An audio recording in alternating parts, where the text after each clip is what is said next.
Hey guys, Tyler at North 40 Fly Shop in Coeur d'Alene.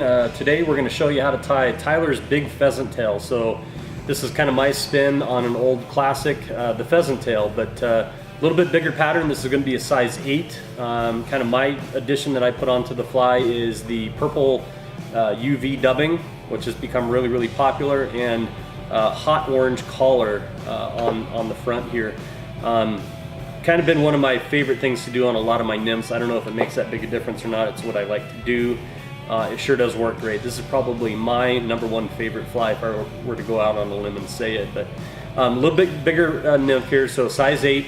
It's got the lead underneath in the thorax, so this thing's going to sink quickly. So in the springtime, whether you be fishing a March brown hatch on the Clark Fork or stoneflies on the Coeur d'Alene River, this is a great one. You can run it as a dropper off of your hopper, or you can run it as a lead fly when you're nymphing, however you want to do it. But this is kind of a spin on an old classic here, and let me show you how to tie it.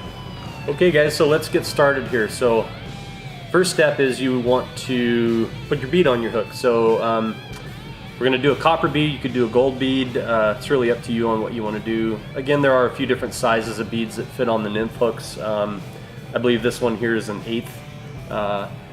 Anyways, you can do tungsten, whatever you want. So go ahead and get your bead on first. Next step is we're going to put our lead on. This is 030 lead. So we're going to twist some lead on here.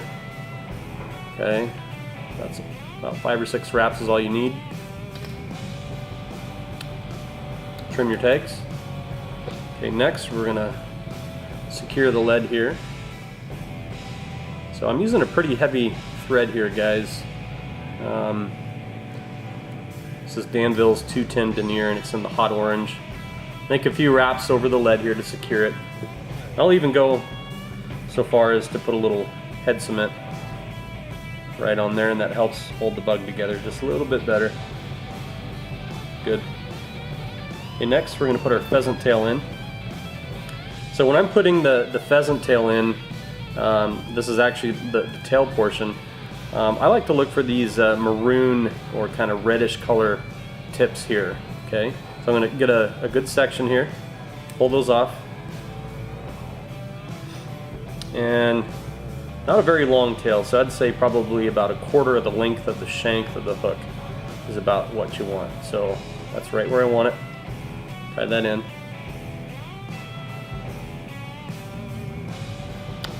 Trim.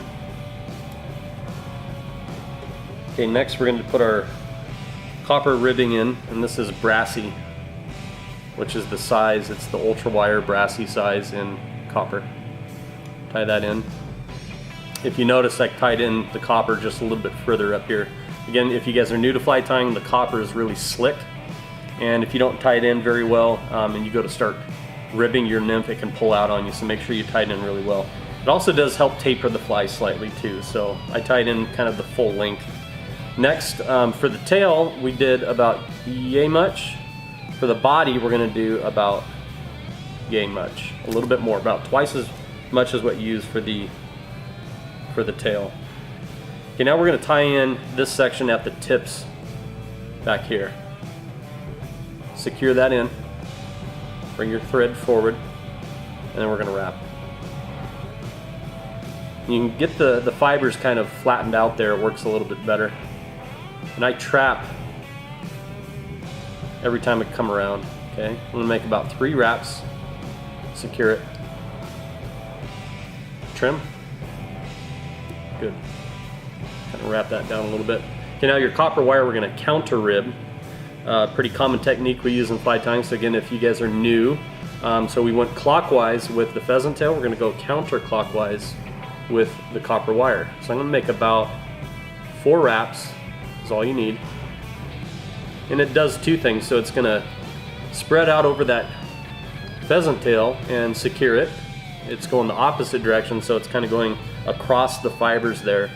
Adds a little bit of color, a little bit of weight, not much, but definitely helps hold the fly together. Okay, next we're going to do our wing case.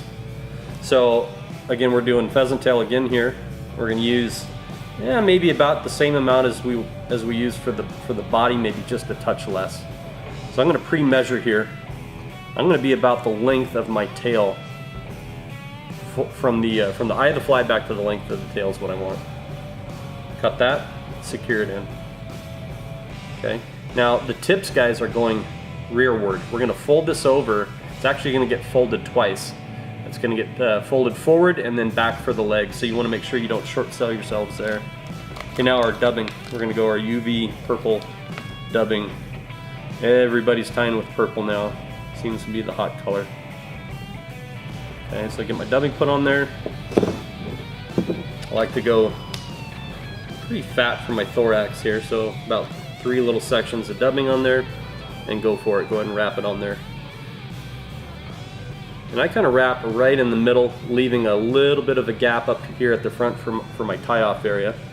Okay, now we're going to fold the wing case over. So we're folding it over, getting it nice and flat. All you need is maybe 1 or 2 wraps here, and then we're going to split and divide the legs back. 1, 2, good. And a few wraps there. Now we're going to whip finish the fly. About 3. That's it there, almost done. Trim. Okay, now I'm going to shorten my legs up just a touch here. Good. And a little bit of glue. Okay, and I actually go back on the abdomen back here. Just a few little touches in there. That really helps hold it in, and a touch on the top. Why not? Call it good. So that's Tyler's big pheasant tail. Again, nothing mega fancy here. The fly's been around for a long time. Again, I just added the UV dubbing there and a little bit of hot orange up front there. And that's it. This is a killer fly, great in the springtime or throughout the year if you wish. And appreciate you watching. Thank you.